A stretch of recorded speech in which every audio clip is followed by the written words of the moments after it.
कुरुक्षेत्र के युद्ध में अर्जुन ने अपने रथ पर खड़े होकर जब अपने सामने खड़े अपने संबंधियों गुरु द्रोणाचार्य, भीष्म पितामह, कर्ण और अन्य प्रियजनों को देखा तो वह युद्ध करने में असमर्थ हो गए। अर्जुन का मन कमजोर हो गया और उन्होंने अपने धनुष को नीचे रख दिया। उन्होंने श्री कृष्ण से कहा, हे केशव, मैं अपने अपनों से युद्ध नहीं कर सकता। मैं अपने ही गुरु, भाई बांधवों और प्रियजनों का वध कैसे कर सकता हूँ? यह युद्ध मेरे लिए दुहक और विनाश का कारण बनेगा।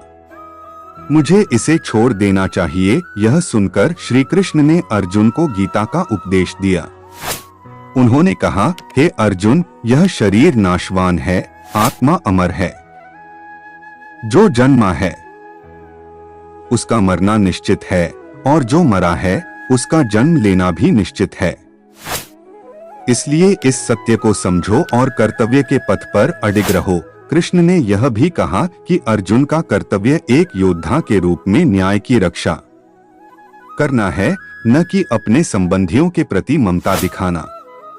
कृष्ण ने अर्जुन को समझाया कि मनुष्य को अपने कर्म करना चाहिए और फल की चिंता नहीं करनी चाहिए, क्योंकि फल की चिंता करने से व्यक्ति अपने कर्म से विचलित हो जाता है और यह मोह एवं भय को जन्म देता है। कृष्ण ने यह भी बताया कि व्यक्ति को अपने कर्म ईश्वर को अर्पित कर निष्काम भाव से करना चाहिए। उन्होंने अर्जुन से कहा कि अगर वह कर्तव्य से पीछे हटेंगे तो इतिहास उन्हें कायर मानेगा और यह धर्म की रक्षा के लिए उचित नहीं होगा। उन्होंने अर्जुन को युद्ध के प्रति अपना दृष्टिकोण बदलने के लिए प्रेरित किया। कृष्ण ने समझाया कि मनुष्य का सबसे बड़ा धर्म सत्य और न्याय की रक्षा करना है। अपने कर्तव्यों से पीछे हटना अधर्म है और इससे धर्म की हानि होगी। श्री कृष्ण की यह शिक्षा अर्जुन के जीवन का निर्णायक मोड़ बनी। अर्जुन को अपने संदेह, मोह और भय से मुक्ति मिली और उन्होंने युद्ध में भाग लेने का निश्चय किया।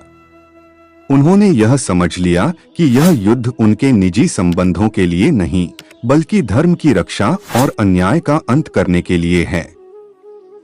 इसके बाद अर्जुन ने युद्ध में पूरे मनोयोग से भाग लिया और धर्म की विजय के लिए संघर्ष किया। श्री कृष्ण की यह गीता में दी गई शिक्षा सिर्फ अर्जुन के लिए नहीं, बल्कि हम सभी के लिए प्रेरणा का स्रोत है। यह हमें बताती है कि जीवन में कठिनाइयों और चुनौतियों का सामना करना ही सच्चे योद्धा की पहचान है। हमें अपने कर्तव्यों से पीछे नहीं हटना चाहिए, चाहे परिस्थितियां कितनी भी कठिन क्यों न हो। कर्तव्य के पथ पर निष्ठा और साहस ही मनुष्य को महान बनाते हैं। जब हम अपने जीवन में श्री कृष्ण की इस शिक्षा को अपनाते हैं तो हम भी किसी भी चुनौती का सामना कर सकते हैं और सफलता की ओर बढ़ सकते हैं। कृष्ण का यह संदेश हमें यह सिखाता है कि जीवन में न केवल अपनी इच्छाओं और संबंधों से ऊपर उठकर कर्म करना चाहिए, बल्कि किसी भी कठिन परिस्थिति में धैर्य और साहस बनाए रखना चाहिए। यही सच्ची प्रेरणा और सफलता का मार्ग है।